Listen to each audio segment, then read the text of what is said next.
सभी सम्मानित श्रोताओं को हार्दिक अभिवादन। आत्मज्ञान पर एक नई संगोष्ठी में आपका स्वागत है। आज हम चरण ए के सम्मेलन संख्या 29 के बारे में विस्तार पूर्वक चर्चा करेंगे। दैनिक जीवन की चीजों के साथ पहचान और हम दूसरों का न्याय क्यों करते हैं, इस विषय पर विस्तार से चर्चा करेंगे। संगोष्ठी का नाम ही इसका उद्देश्य समझा देता है। इस संगोष्ठी का उद्देश्य है कि हम समझें कि हमारे दैनिक जीवन में जो होता है उसमें न अपनी पहचान जोड़ें, न मोहित हों, और अगर हम इस आंतरिक कार्य में आगे बढ़ना चाहते हैं, अपनी चेतना को सोने नहीं देना चाहते, तो दूसरों की आलोचना करना भी बंद करना जरूरी है। चलिए बात शुरू करते हैं। सबसे पहले जब हम पहचान आइडेंटिफिकेशन की बात करते हैं तो हमारा क्या मतलब होता है? पहचान बनाना क्या है? पहचान बनाना यानी किसी वस्तु, चीज या किसी व्यक्ति के समान या फिर उसके जैसा हो जाना, अर्थात बिल्कुल उसी तरह। इस मामले में हम अपने मनोवैज्ञानिक दोषों की बात कर रहे हैं। जब हम अपनी पहचान जोड़ते हैं तो हम उस दोष के समान हो जाते हैं। मैं आपको एक उदाहरण देता हूँ। आप क्रोध के दोष के साथ अपनी पहचान जोड़ लेते हैं और उसी क्रोध के दोष के समान हो जाते हैं। क्रोध का दोष क्या करता है? क्रोध का दोष बहुत जोर जोर से चिल्लाता है, चीजों को तोड़ता है, हिंसक और उग्र होता है, आक्रामक व्यवहार करता है, अपमान करता है, हाथ पैर मारता है, हाथों को जोर जोर से हिलाता है और चीजों को जमीन पर फेंक देता है या पटक देता है कभी कभी। दरअसल ये सभी व्यवहार क्रोध के दोष के व्यवहार हैं। ये वे विचार, भावनाएं और इच्छाएं हैं जो क्रोध का दोष हमारे भौतिक शरीर में उत्पन्न करता है, क्योंकि यह दोष अक्सर वास्तव में हमारी मानवीय मशीन के सभी केंद्रों पर पूरी तरह से अधिकार कर लेता है और इस दोष में महसूस करने, सोचने, चाहने और करने की अद्भुत क्षमता होती है। इसीलिए हमारी मानवीय मशीन पूरी तरह से इस मनोवैज्ञानिक दोष के कब्जे में आ जाती है। जब हम पहचान की बात करते हैं तो हमारा मतलब यही होता है। हम उस दोष के समान हो जाते हैं।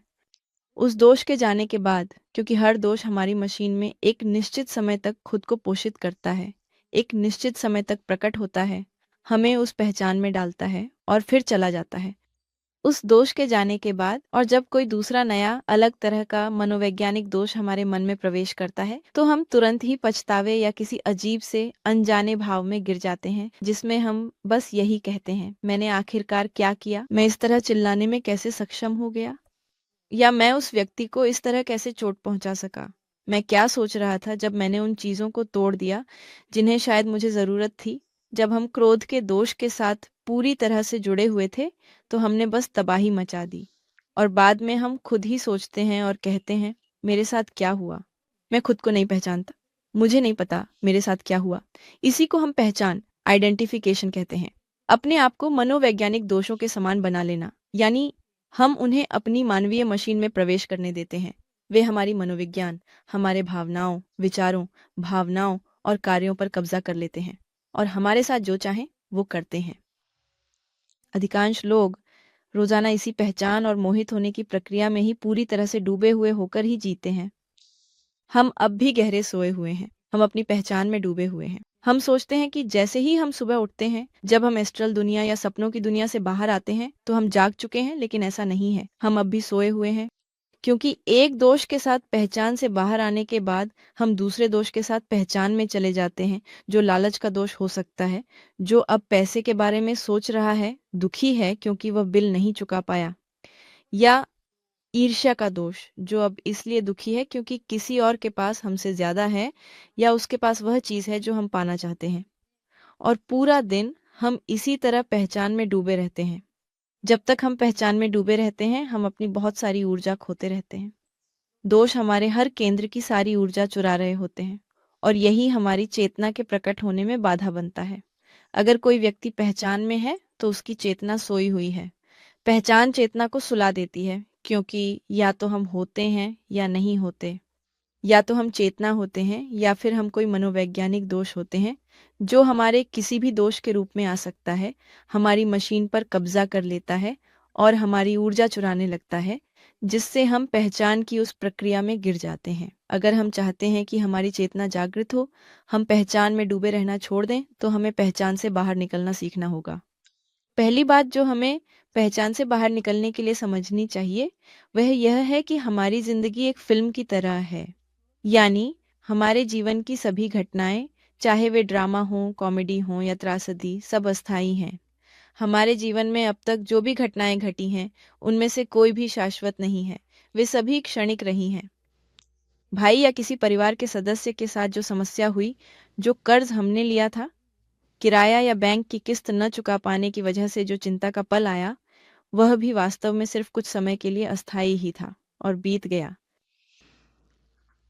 खुशी की परिस्थिति, जो पार्टी हमने की या जो पारिवारिक मिलन हुआ, वह भी क्षणिक था। हमारी अपने साथी, किसी परिवार के सदस्य, दोस्त या सहकर्मी के साथ जो बहस हुई, वह भी अस्थायी थी। दरअसल हमारा खुद का काम भी अस्थायी है। हमारे आसपास के लोग भी अस्थायी हैं। जो लोग हमारे साथ हैं, वे कुछ समय हमारे साथ रहते हैं, फिर चले जाते हैं और उनकी जगह दूसरे लोग आ जाते हैं। यहाँ तक कि हमारी खुद की जिंदगी भी अस्थायी है, हमारा शारीरिक शरीर भी अस्थायी है। अगर हम अस्थायी हैं, तो हमें समझना चाहिए कि हमारे रोजमर्रा के जीवन में जो घटनाएं घटती हैं, वे भी अस्थायी हैं। वे एक फिल्म के दृश्य हैं, जो हमारी जिंदगी के साथ या समय के साथ साथ खुलते जाते हैं। चूंकि वे अस्थायी हैं, इसलिए हमें उनकी इतनी परवाह नहीं करनी चाहिए। वे हमारी ऊर्जा नहीं छीननी चाहिए। हमें अपनी इतनी अधिक ध्यान उन अस्थायी घटनाओं पर नहीं लगाना चाहिए, क्योंकि अगर हम उन अस्थायी घटनाओं के साथ अपनी पहचान बना लेते हैं, तो हमारे मनोवैज्ञानिक दोष हमारी सारी ऊर्जा ले लेते हैं। और असल में हमारी ऊर्जा तो वास्तव में शाश्वत है। हमारी चेतना शाश्वत है। हमारी आत्मा शाश्वत है। हमारे भीतर कुछ ऐसा है जो अस्थायी नहीं है, और वही जो अस्थायी नहीं है, वह हमारा अस्तित्व है। वह एकमात्र चीज है जो नहीं बदलती। वही एकमात्र चीज है जो न तो माया है और न ही अस्थायी। इसलिए हमारे जीवन की हर घटना में हमें अपने अस्तित्व में रुचि लेनी चाहिए। अपने अस्तित्व से क्या बचाया जा सकता है, किस तरह से हम अपने अस्तित्व को पोषित कर सकते हैं अगर हम अपनी पहचान नहीं बनाते। अगर उदाहरण के लिए हम कोई दर्दनाक घटना जी रहे हैं, किसी परिवार के सदस्य की मृत्यु, आर्थिक नुकसान या कोई समस्या, अगर हम समझ पाते कि यह सब अस्थायी है और हम आत्मनिरीक्षण करते, अपने आंतरिक संसार की ओर मुड़ते, तो हम समझ जाते कि उस घटना के सामने, जीवन की उस अप्रिय परिस्थिति के सामने, हमारे भीतर कई मनोवैज्ञानिक दोष प्रकट हो रहे हैं और वे सभी खाना चाहते हैं। वे सभी हमारी ऊर्जा चुराना चाहते हैं। अगर मैं उस क्षण और उस परिस्थिति का लाभ उठाऊं, अपने आंतरिक संसार को देखने के लिए, अपने मनोवैज्ञानिक दोषों की अभिव्यक्तियों को देखने और उन्हें समाप्त करने के लिए, तो कैसा रहेगा? अगर मैं ऐसा करने में सफल हो जाता हूँ, तो मैं किसी ऐसी चीज को बचा रहा हूँ जो शाश्वत है। मैं अपनी ही ऊर्जा को बचा रहा हूँ। मैं अपनी चेतना को बचा रहा हूँ। मैं उन गुणों और उस ज्ञान को बचा रहा हूँ जो केवल ऐसे अनुभव से ही निकल सकते हैं जैसा कि मैं अभी जी रहा हूँ, और मेरी चेतना बढ़ेगी। तब मेरे भीतर जो शाश्वत है, वह और भी बड़ा हो जाएगा। और अगर मैं किसी दिन अपने भौतिक शरीर की मृत्यु तक पहुंचता हूं, अगर यह शरीर क्षणिक नष्ट हो जाता है, फिल्म के किसी भी दृश्य की तरह यह भी क्षणिक है, तो मैं मृत्यु के पार कुछ ऐसा ले जाऊंगा जो शाश्वत है। वह चेतना जिसे मैंने मनोवैज्ञानिक मृत्यु के माध्यम से मुक्त करना सीख लिया है, उन घटनाओं में जो फिल्म में एक एक कर सामने आती हैं। हमें जिस चीज में रुचि होनी चाहिए, वह है अस्तित्व, क्योंकि अस्तित्व कभी समाप्त नहीं होता। जब हमारे पास कोई समस्या होती है, तो यह इतना आसान नहीं होता, क्योंकि जब हमारे पास कोई समस्या होती है, तो हम बहुत अधिक पीड़ित होते हैं। न केवल उस समस्या के कारण जो हमारे पास है, बल्कि इसलिए भी क्योंकि हमारा मन समस्याओं को और बड़ा बना देता है। हमारा मन अक्सर यांत्रिक कल्पना के माध्यम से उस समस्या को और भी बड़ा बना देता है, क्योंकि केवल वही घटना नहीं है जो वास्तव में घट रही है, बल्कि वह सब कुछ भी है जो मैं कल्पना करता हूँ।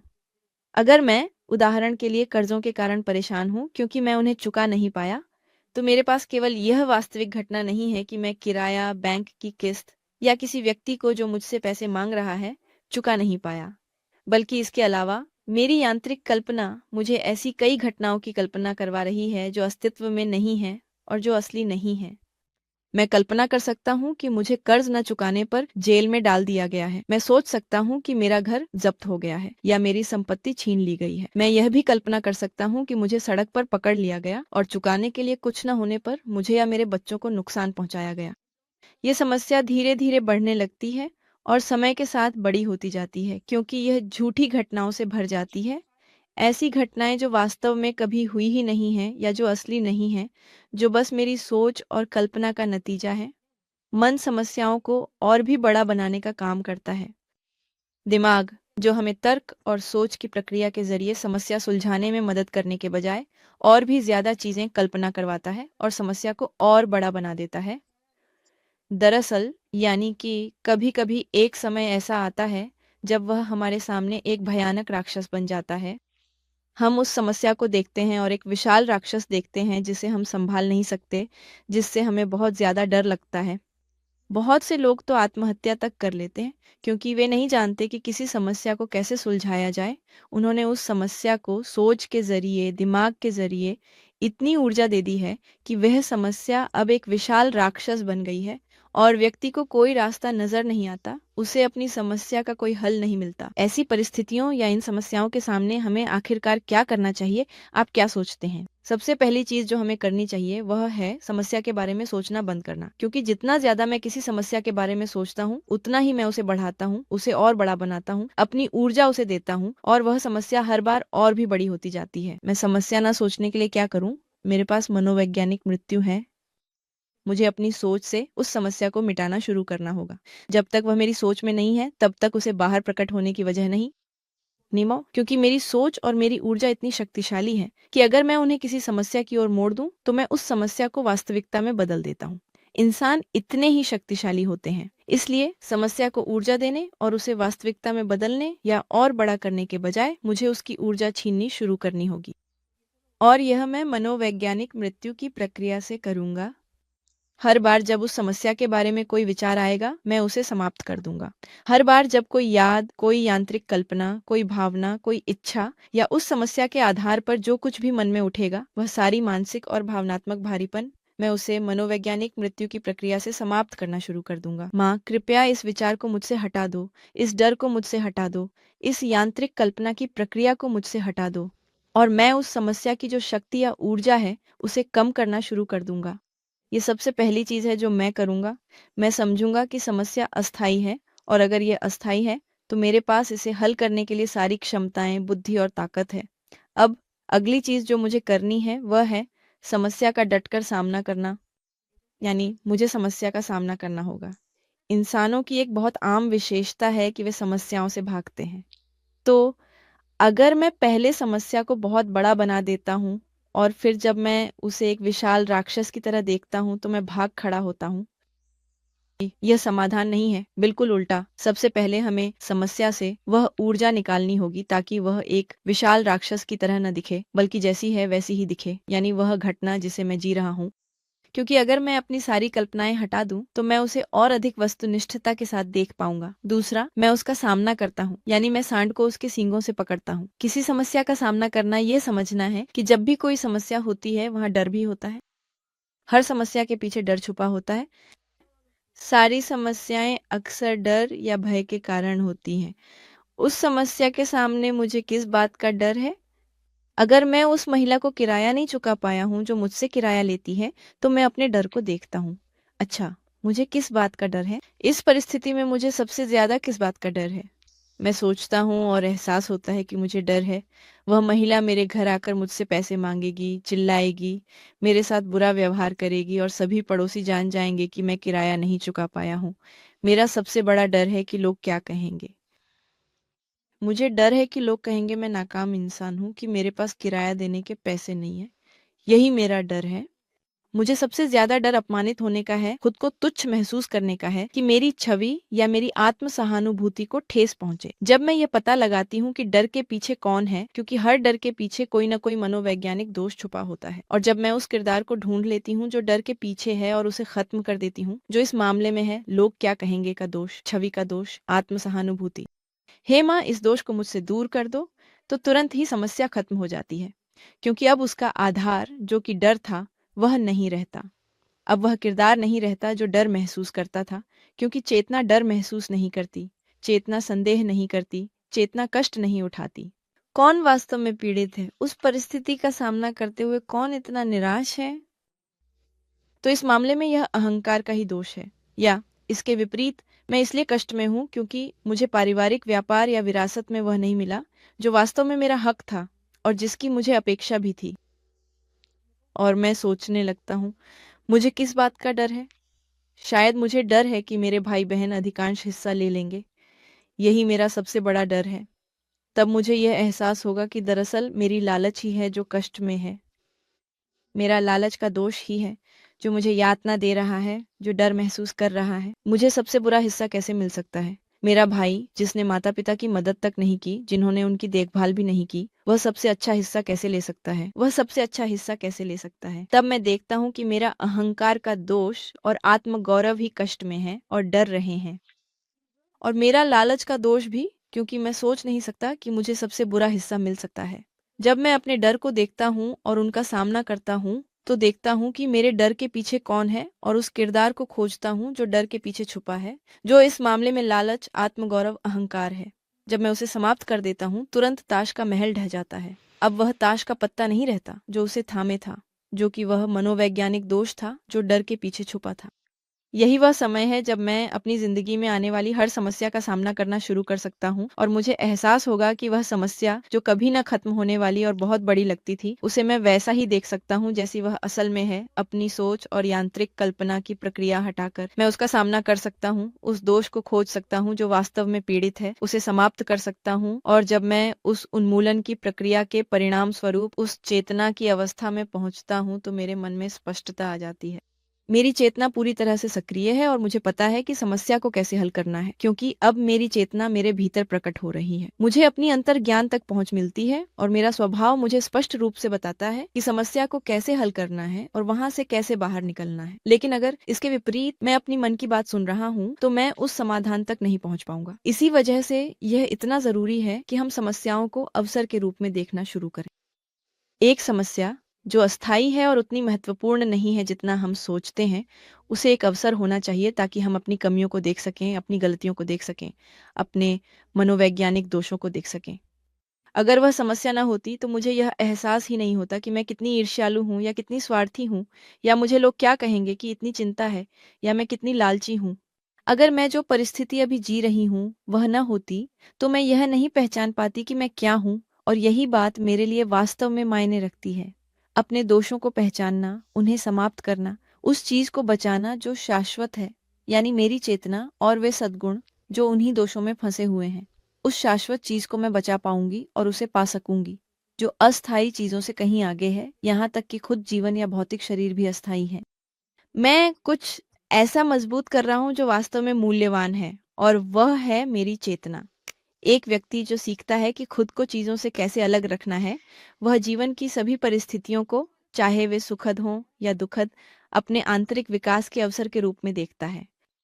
अब समस्याएं इतनी विनाशकारी नहीं रह जाती, वे डरावने राक्षस नहीं बनती, बल्कि हम परिस्थितियों को देखना शुरू कर देते हैं, क्योंकि अब समस्याओं नाम की कोई चीज नहीं रह जाती, केवल सुखद दुखद परिस्थितियां होती हैं और हम उन्हें अपनी पूरी चेतना से सुलझाना शुरू कर देते हैं। अब हम सम्मेलन के दूसरे भाग की ओर बढ़ते हैं।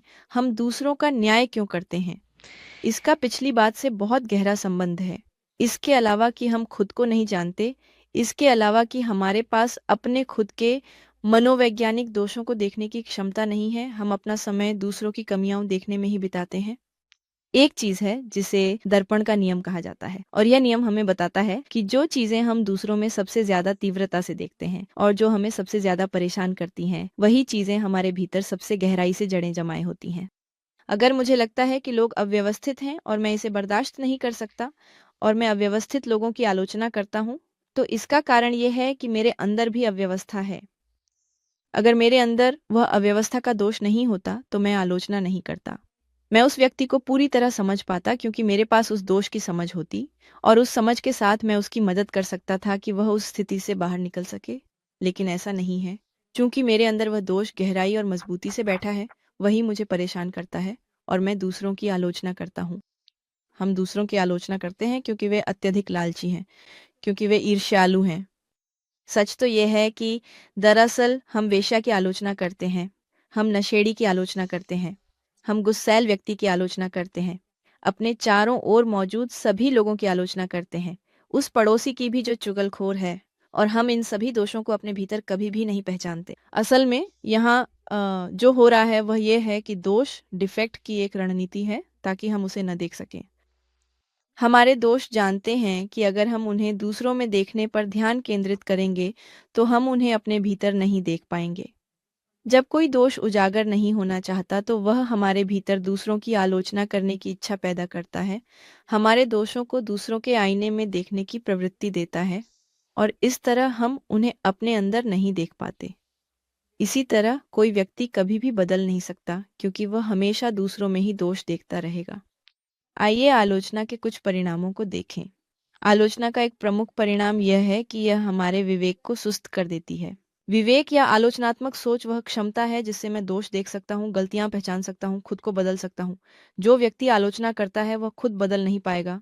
वह खुद को बदलने में असमर्थ हो जाता है क्योंकि जब वह केवल दूसरों की कमियां देखता है या अपनी ही कमियों को बाहर के लोगों में देखता है तो उसमें अपनी कमियों को देखने की क्षमता नहीं रह जाती और इसलिए वह उन्हें दूर भी नहीं कर सकता।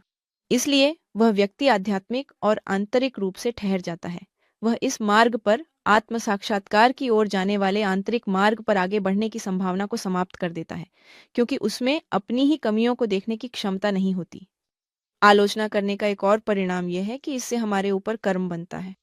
जब कोई व्यक्ति किसी दूसरे की आलोचना करता है तो वह बदनामी कर रहा होता है क्योंकि वह परिस्थितियों को नहीं जानता। अगर हम खुद को नहीं जानते तो दूसरों को या दूसरों के कार्य करने के कारणों को जानना तो और भी मुश्किल है। इसलिए जब भी हम आलोचना करते हैं हम बदनामी ही कर रहे होते हैं। कर्म यह है कि दिव्य नियम हमें वही परिस्थितियां जीने पर मजबूर कर देंगे। वे हमें उस व्यक्ति की जगह पर रख देंगे जिसकी हम आलोचना कर रहे हैं। अगर मैं किसी व्यक्ति की आलोचना करता हूँ क्योंकि वह व्यभिचारी है तो निश्चित रूप से मुझे भी वैसी ही परिस्थितियों में डाला जाएगा ताकि मैं यह समझ सकूं कि मैं भी वैसा ही हूं और यहाँ तक कि उस व्यक्ति से भी बुरा हूं। केवल इसी तरह से हम ये जान पाएंगे कि वह दोष हमारे भीतर भी मौजूद है। कर्म शब्दों, कर्मों या किसी भी प्रकार की चूक के कारण ही प्रायः अर्जित होते हैं। याद रखें कि आलोचना से कर्म उत्पन्न होता है और आलोचना शब्दों से या बहुत सारे शब्दों से होती है। तो हर बार जब हम आलोचना करते हैं तो हम अनावश्यक रूप से अपने लिए और भी अधिक कर्म अर्जित कर लेते हैं, उन कर्मों के अलावा जो पहले से हमारे पास हैं, जो हमारी जिंदगी को एक त्रासदी बना देते हैं, उसे दर्द और पीड़ा से भर देते हैं। इसके अलावा हम यह नहीं समझ पाते कि हमारे साथ ऐसा क्यों हो रहा है, क्योंकि हम खुद को संत मानते हैं और सोचते हैं कि दोष बाहर है, हमारे भीतर नहीं। साथ ही आलोचना दूसरों के साथ हमारे संबंधों को भी खराब कर देती है। जब हम आलोचना करते हैं तो टेलीपैथी के माध्यम से हमारे दोष उस व्यक्ति के दोषों से संवाद करते हैं जिसकी हम आलोचना कर रहे हैं। उस समय उस व्यक्ति की आत्म सहानुभूति हमारी आलोचना को ग्रहण करती है।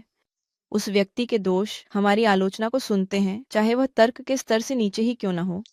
इसी कारण जब हम आलोचना करते हैं तो हम अक्सर दूसरों के साथ खराब संबंध बना लेते हैं। जिस व्यक्ति की हम आलोचना करते हैं वह हमारे प्रति झुंझलाहट महसूस करने लगता है और उसे खुद भी नहीं पता क्यों। वह बस हमें देखता है और झुंझलाहट महसूस करता है। वह झुंझलाहट क्यों महसूस करता है? क्योंकि उसके मनोवैज्ञानिक दोष जानते हैं कि हम उनकी आलोचना कर रहे हैं। यही कारण है कि वे हमारे प्रति असंतोष महसूस करते हैं और इससे दूसरों के साथ हमारे संबंध खराब हो जाते हैं। आलोचना हमारी चेतना को सुस्त कर देती है, हमें बहुत अधिक ऊर्जा खोने पर मजबूर कर देती है और यह वह सबसे बुरी चीज है जो कोई व्यक्ति अपने आंतरिक कार्य में आगे बढ़ना चाहता है तो कर सकता है। इसलिए यह जरूरी है कि हम आलोचना करना छोड़ दें। ये जरूरी है कि हम अपनी पहचान बनाना और आलोचना करना छोड़ दें अगर हम सच में इस आंतरिक कार्य में आगे बढ़ना चाहते हैं। हमें वर्तमान क्षण में रहना सीखना होगा। अपने रोजमर्रा के जीवन में आने वाली परिस्थितियों का उपयोग बदलाव के अवसर के रूप में करना होगा और यह नहीं होने देना चाहिए कि मनोवैज्ञानिक दोष हमारी मानवीय मशीन पर हावी हो जाएं।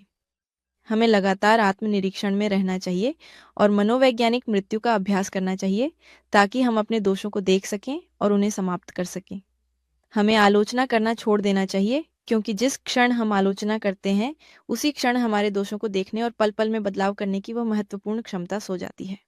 हमें इस क्षण एक संकल्प लेना चाहिए। इस सम्मेलन की शिक्षा के लिए धन्यवाद। मैं अब कभी भी आलोचना नहीं करूंगा। मैं अब कभी भी अपने साथी, अपने पड़ोसी, अपने बॉस, अपने सहकर्मियों की आलोचना नहीं करूंगा। किसी व्यक्ति का सबसे बुरा सौदा आलोचना करना है। आलोचना करने से हमारा आध्यात्मिक स्तर बहुत नीचे चला जाता है। हम बहुत सारा कर्म अर्जित कर लेते हैं, अपनी खुद की कमियों को देखने की क्षमता खो देते हैं, अपनी ऊर्जा खो देते हैं और एक ऐसे ठहराव की स्थिति में आ जाते हैं जिसमें हम अपने आंतरिक कार्य में आगे नहीं बढ़ सकते। आलोचना पर कैसे काम करें? अब सम्मेलन समाप्त करने से पहले अब जब हम किसी और की आलोचना करना चाहते हैं, जब हम किसी और की ओर इशारा करते हैं, तो हमें समझना चाहिए कि 3 उँगलियाँ हमारी ही ओर इशारा कर रही हैं। ये केवल कहने की बात नहीं, न ही कोई बात जो हमने सुनी हो। इसका गहरा अर्थ है वे 3 उँगलियाँ हमें क्या बता रही हैं। वे हमें बता रही हैं कि हमें अपने आंतरिक संसार को देखना चाहिए।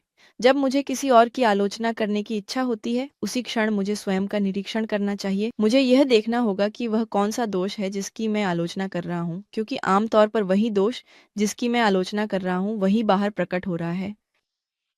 उदाहरण के लिए, मैं देखता हूँ कि 2 लोग बहस कर रहे हैं। उसी क्षण मैं उनका न्याय करना शुरू कर देता हूँ। हाँ, लेकिन ये लोग चुप क्यों नहीं रह सकते? जिस क्षण मैं न्याय करना चाहता हूँ, मैं निरीक्षण करता हूँ और समझ आता है कि वही मेरा क्रोध है जो आलोचना करना चाहता है। यहाँ तक कि मैं अपनी आवाज़ ऊँची कर सकता हूँ और उन लोगों पर चिल्ला सकता हूँ कि वे चुप हो जाएँ, लड़ना बंद करें। लेकिन जब मैं उन्हें कह रहा हूँ कि वे लड़ना या बहस करना बंद करें, उसी समय मैं खुद बहस और लड़ाई कर रहा हूँ। तो मुझे ये एहसास होगा कि मैं उसी स्थिति में हूँ जिसमें वे लोग हैं। मेरे भीतर भी वही मनोवैज्ञानिक दोष सक्रिय है और इसी वजह से मुझे उसे दूसरों में देखना इतना परेशान करता है। लेकिन अगर मैं खुद का निरीक्षण करूं और उस दोष को पहचान कर उसे समाप्त कर दूं तो क्या होगा? हे माँ, मुझसे वह दोष दूर कर दो जो लड़ना चाहता है, चिल्लाना चाहता है, ऊंची आवाज करना चाहता है और दूसरों की आलोचना करना चाहता है। तुरंत ही मैं उस मनोवैज्ञानिक दोष को समाप्त करने में सफल हो जाता हूँ जिसे मैं बाहर देख रहा था।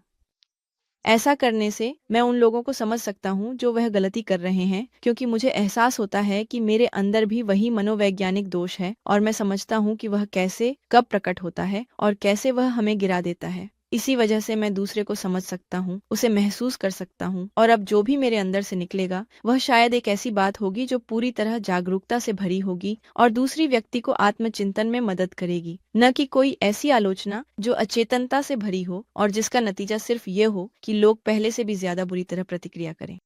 तो वहीं से हम आलोचना पर काम करना शुरू करते हैं। हम यह भी समझ सकते हैं कि यह दोष दूसरे छोर पर भी हो सकता है, यानी निष्क्रिय छोर पर, जहां मैं कहता हूँ, नहीं, मैं लड़ाई या बहस नहीं करता। मैं उन लोगों की तरह खुद को नहीं पहचानता जो हमेशा खुद को पहचानते रहते हैं। मैं बहुत शांत हूँ। अगर मेरे अंदर आलोचना का दोष नहीं होता, तो मैं आलोचना नहीं कर रहा होता। अगर मेरे अंदर सच में धैर्य होता, तो मैं आलोचना नहीं करता।